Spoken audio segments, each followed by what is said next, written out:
Benton, it is I, your dad, here with another story.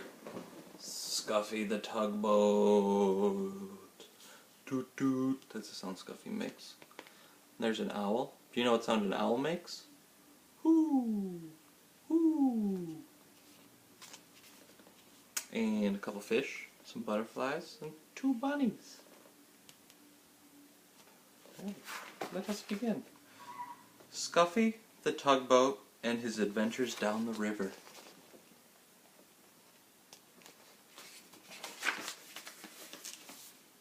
Scuffy was sad. Scuffy was cross. Scuffy sniffed his blue smokestack. "A toy store is no place for a red-painted tugboat," said Scuffy, and he sniffed his blue smokestack again. "I was meant for bigger things." Look at him sitting in the toys. He's sitting in the toy store, feeling sorry for himself. He wants to go do some things.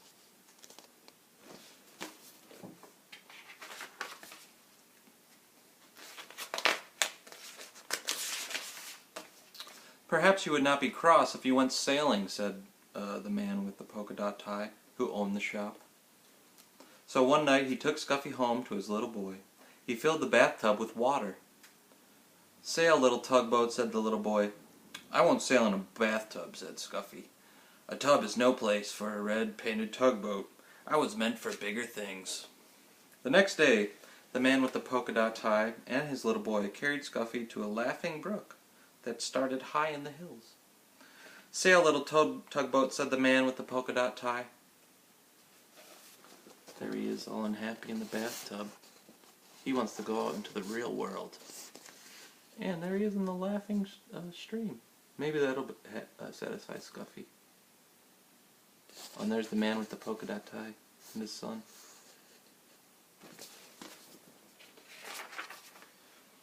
It was spring, and the brook was full to the brim with its water. And the water moved in a hurry, as all things move in a hurry when it is spring. Scuffy was in a hurry too. "Come back, little tugboat," cried the little boy, as the hurrying brimful brook carried Scuffy downstream. "Not I," tooted Scuffy. "Not I. This is the life for me." Oh, he seems happy now. He's running away from the polka dot tie guy, and his son. Doot doot, down the brook.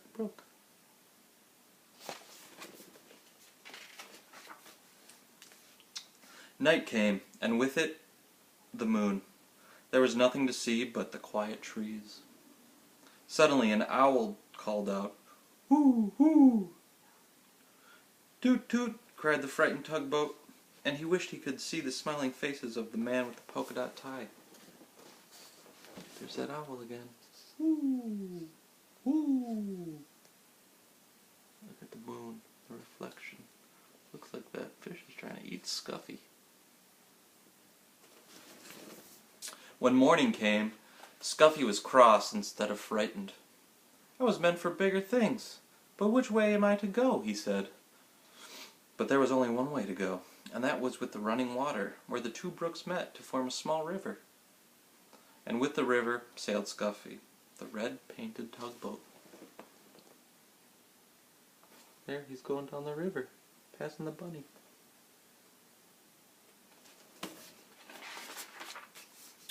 He was proud when he sailed past villages. "People build villages at the edge of my river," said Scuffy, and he straightened his blue smokestack. There's the village. He's passing. See him passing through right there? Toot toot. That's the sound Scuffy makes. Toot toot. Once Scuffy's river joined a small one jammed with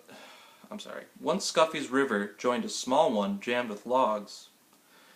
Here were men in heavy jackets and great boots walking about on the floating logs, trying to pry them free.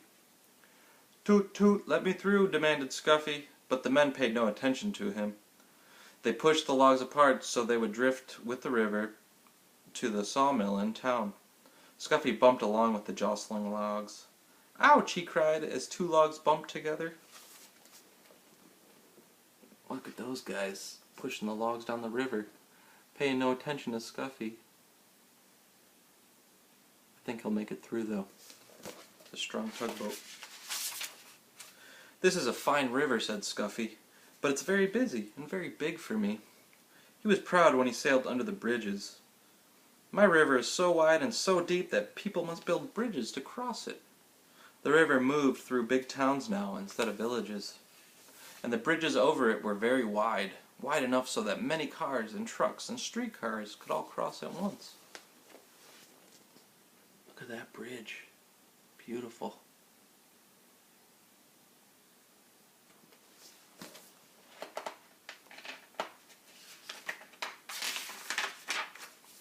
The river got deeper and deeper. Scuffy did not have to tuck up his bottom. The river moved faster and faster. "I feel like a train instead of a tugboat," said Scuffy, as he was hurried along. He was proud when he passed the old sawmill with its water wheel. There's the sawmill.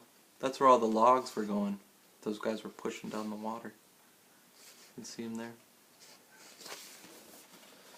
But high in the hills and in the mountains, the winter snow melted. Water filled the brooks and rushed from there into the small rivers. Faster and faster it flowed, to the great river where Scuffy sailed. "There is too much water in this river," said Scuffy as he pitched and tossed on the waves. "Soon it will splash over the top, and what a flood there will be." Soon great armies of men came to save the fields and towns from the rushing water. Oh wow, look at that.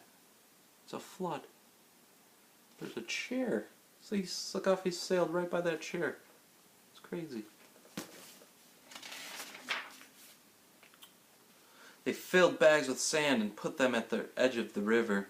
"They're making higher banks for the river," shouted Scuffy, "to hold the water back."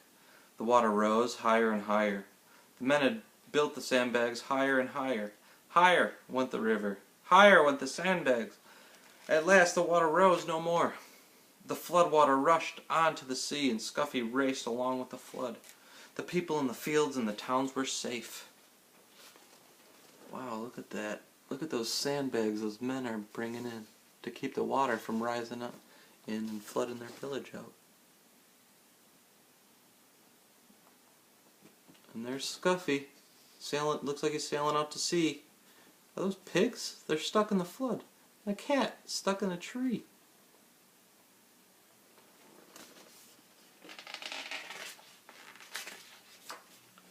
"Oh, oh," cried Scuffy when he saw the sea.